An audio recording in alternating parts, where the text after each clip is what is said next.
So, ito na. Tanggal ko na yung head. Ngayon, tingnan nyo nangyari. Ito, papakita ko.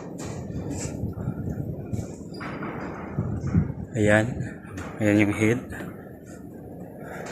So, number 1, number 2, number 3. Oh, okay siya. Number 4, number 5, okay siya.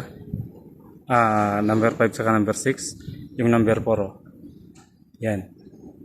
Basta sa tubig. Babad. Ayan siya. So ngayon dito makikita dito. Puno sa tubig yung liner.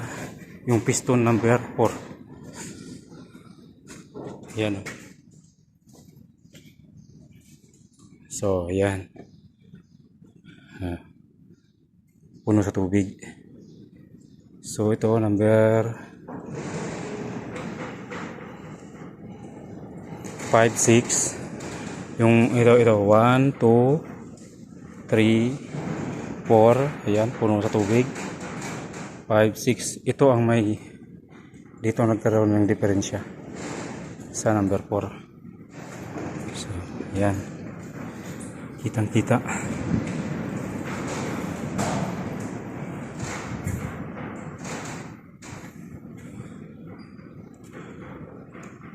Dali na to, wala na to.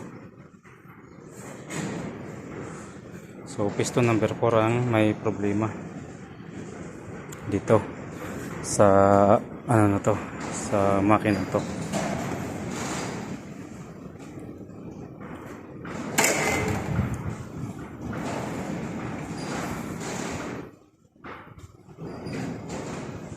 So dito ano naman, pero mas maganda yan i-check din.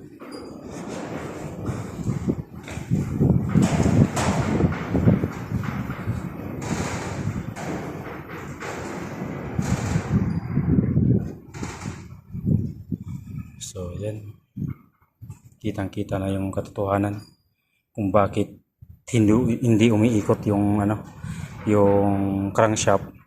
Kaya yan hindi umiikot kasi tukod na nito. Hindi na to nakakalabas eh. Natutukod na ng tubig. Kaya yung crankshaft hindi na umiikot.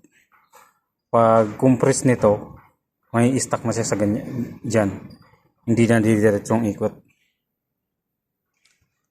So ito itong liner nitong may tama.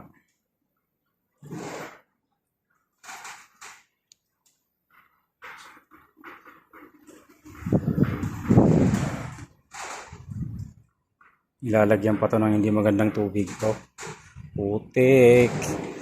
Putik, ano na yan. Ilalagyan to ng hindi magandang tubig. Oh. Yung piston number 4. Ayan oh.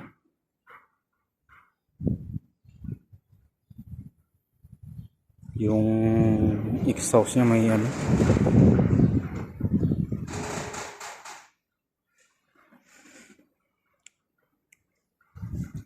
Yung exhaust niya may latay ng tubig. Baka dito sa head ang problema nito.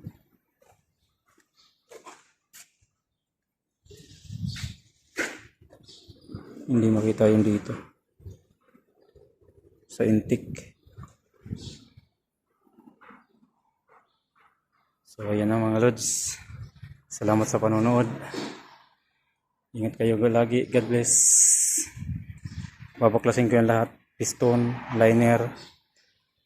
Baklasin ko yan. Babaklas ko yan ngayon.